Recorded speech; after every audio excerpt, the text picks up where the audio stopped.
तो मतलब मोदी जी ने आपकी मदद नहीं करी हाँ? ना आपने उनके लिए किया? Now listen. He became the Prime Minister. And I have worked for him. I have spent money, tons of money out of my own pocket on him. And I believe that he would never have been elected except for my help. But the day the election results were announced, ये कोई कुदरत का हिसाब है जो मेरे को ये ख्याल आया कि on the next day I wrote my piece in the Sunday Guardian. I used to write a weekly piece. वो शायद आपको पैसे देके छपवाना पड़ा था। पैसे दिए थे आपने छपवाने के लिए उसको? किसको? कुछ पे किया था ना उसके लिए? संडे गार्डियन ने पैसे लेके छापा था वो? नहीं, दूसरी बात बताता हूं आपको। Sunday Guardian में I wrote my piece in which I said that Mr. Modi, congratulations on your spectacular success, and I am very proud that I have some small contribution to make to your success. But I am writing this to tell you that I am living in the departure lounge of God's airport. I want nothing from you and nothing means nothing. Now fulfill your promises to the people of India. ये मेरे को एक आकाशवाणी आई जो मैं ये article लिखा, नहीं तो ये हरामजादे सब कहते हैं कि इसको हमने मिनिस्टर नहीं बनाया तभी ये झूठ बोल रहा है। क्या देखो कुदरत है। आजकल केस चल रहे हैं, कभी न कभी नीरज कुमार को मैं जेल में भेजूंगा। दो is a very wealthy man, is a big bungalow, biggest bungalow in London, where all these Arun Jaitlys and others have enjoyed hospitality.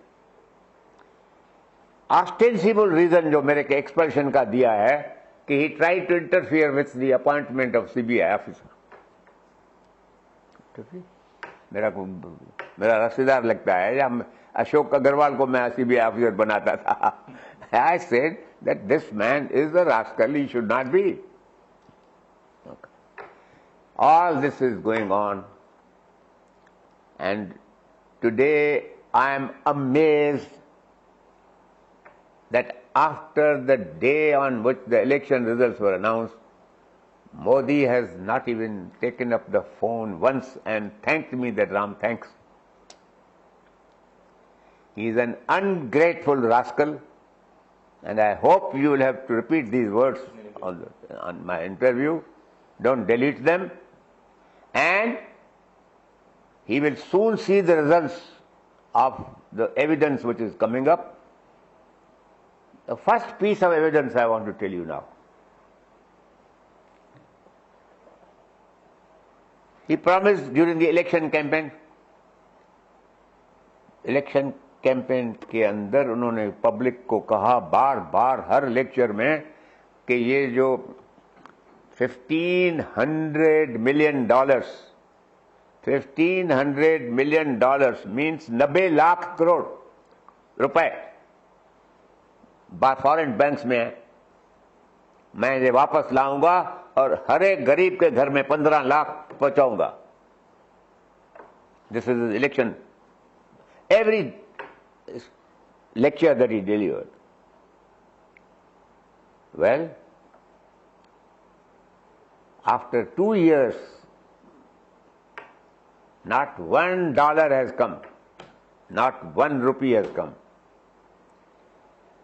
The German government paid a bribe of $475 million to an employee of the Liechtenstein Bank in Switzerland. And they got 1,400 names of rascals, criminals, biggest criminals of the world. And the Swiss Bankers Association made an announcement that the majority of the names are of Indians. 2008, the German Chancellor made a public announcement that we are willing to share this information with any friendly government that wants it. Now I want to ask all of you present here, after hearing this kind of a German offer, what would the government of India do? And what would an opposition in India do? The opposition was Arun Jaitley. and Modi, the party in power was still the Congress. Both did not ask the Germans to give the names. I went to the Supreme Court, fought the case from 2009. Not one help was received from the, of course, the Congress government gave no help. But neither did I get any help from these rascals who are now ruling India. I call them rascals. They have no other better word for these rascals. Acha. Now, जिस दिन मोदी के government का swearing ceremony था, उस दिन उसी government का solicitor general under his covering letter, in compliance with the order of the Supreme Court, I told them that supply me the document, the evidence by which you have tried to get names from the German government. They said, no, we have approached the Germans, they have not given us the names. They delivered to me under a covering letter 17 letters. मैं उनका एक दो letter आपको दिखाता हूँ, आप photograph दिखाओ कि ये जो फोटोग्राफ है, this is the photograph of Mr.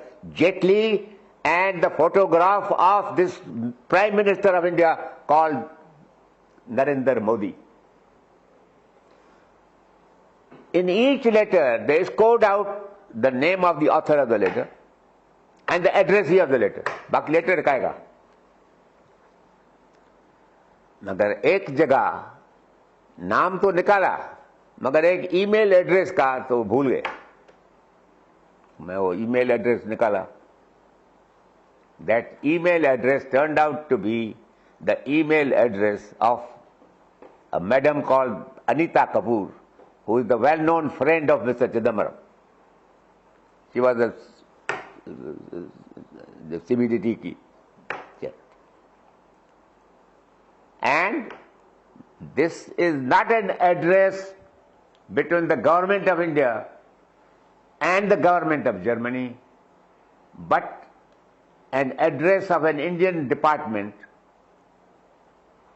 to a small tax office in Germany which deals with only double taxation avoidance treaty.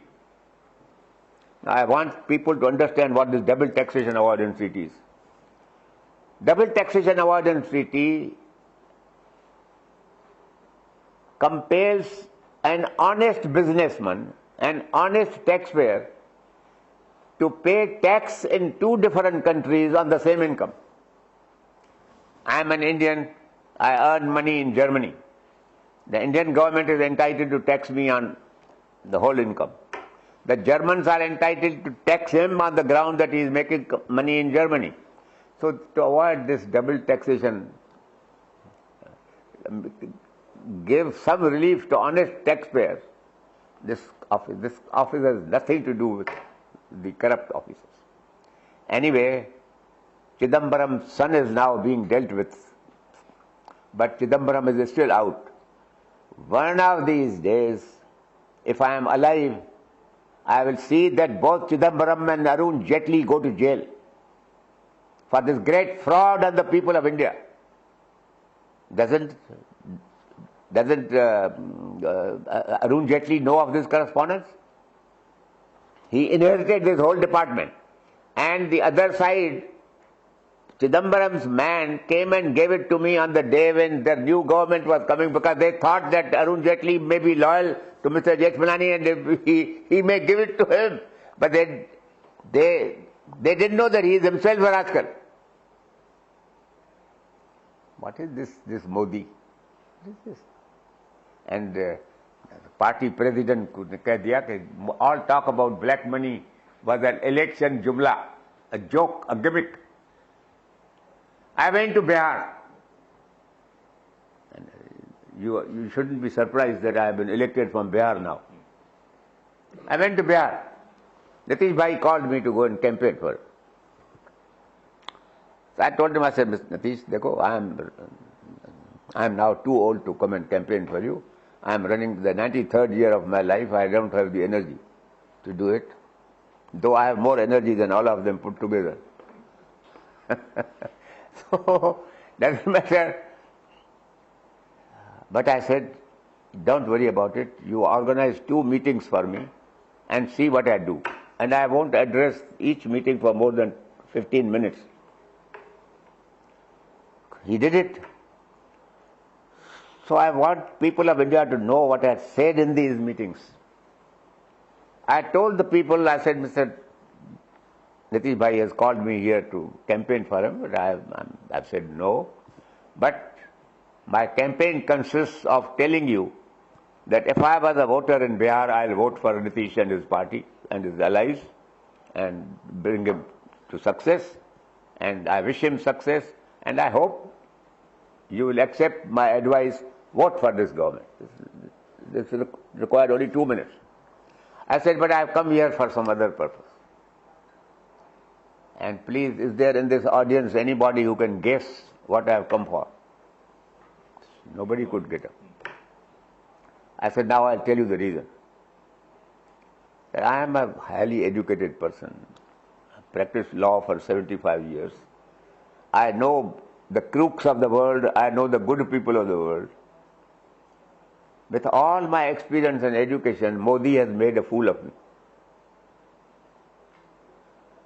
He made me believe that he was serious about black money being recovered, which he was not, because now his party president has told you that it was all a joke, and he has not controverted it. He has, on the contrary, given Amit Shah a second term.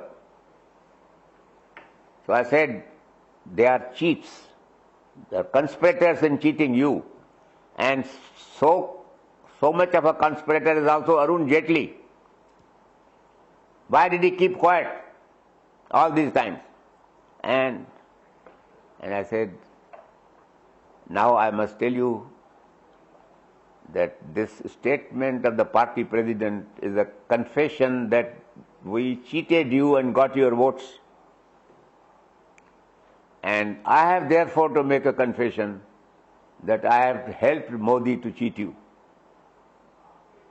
I have come to seek your forgiveness. I don't want to meet God with guilt on my head, and I have come to seek your pardon. Please give it to me so that when I die with a clean conscience. And what happened to the BJP in Bihar? It will happen to them again and again. They have cheated the army. They promised OROP